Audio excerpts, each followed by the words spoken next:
ముఖ్యమంత్రి గారు మహిళల పట్ల ఏ విధంగా ప్రభుత్వం ఏర్పడిన నాటి నుండి ఇప్పటి వరకు కూడా తీసుకున్నటువంటి పరిస్థితులను బట్టి మీకు అందరికీ తెలుసు.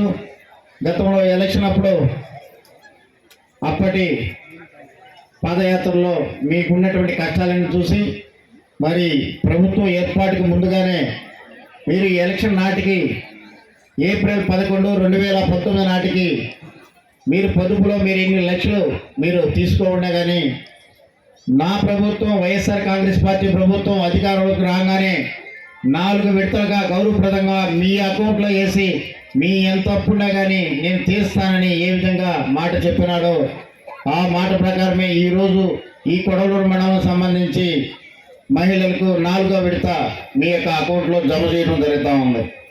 ఒకసారి ఆలోచించండి. గత ప్రభుత్వం 600 అబద్ధాలు చెప్పి అధికారంలోకి వచ్చి మహిళలకు మీరు ఏలాంటి లోన్లు కట్టాల్సిన అవసరం లేదు, బంగారు ఏమైనా తాకట్టు పెట్టినా కానీ మీ ఇంటికి తీసుకొస్తామని చెప్పినటువంటి పరిస్థితి గత ముఖ్యమంత్రి. మరి ఈ ముఖ్యమంత్రి వారిలో మరి మీకు చెప్పిన మాట ప్రకారం కూడా మీ అకౌంట్లో జమ చేశారు. మరి అదే కాదు, చేయూత ఇచ్చాడు, 0 వడ్డీ, మరి అమ్మఒడి అయితే మహిళల పేరున వచ్చింది, చేదోడు, ఎన్నో కార్యక్రమాలు మహిళల ద్వారా, పట్టాలు ఇచ్చిన మహిళల ద్వారా. ఎందుకంటే మహిళలైతే ఆ కుటుంబాన్ని అభివృద్ధి దిశగా ముందుకు తీసుకెళ్తారు.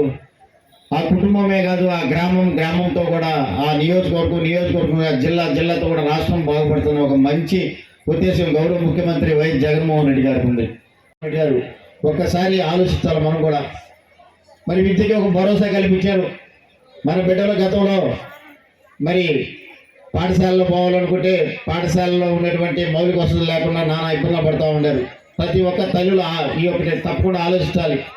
ఆ బిడ్డలని దగ్గర ఉన్నటువంటి ప్రైవేట్ పాఠశాలలో చేర్పించాలంటే మీరు పడే కష్టాలు మరి దేవుడికి మాత్రమే తెలుసు. ఎందుకంటే ఒక పూట తిండి తిని ఒక పూట తిండి తినకుండా మరి ఆ ఫీజులు కట్టి ఆ బిడ్డల్ని ఆ చిన్న కాన్వెంట్లో చేర్చాలని ఎంతో కష్టపడేటువంటి పరిస్థితి గతంలో.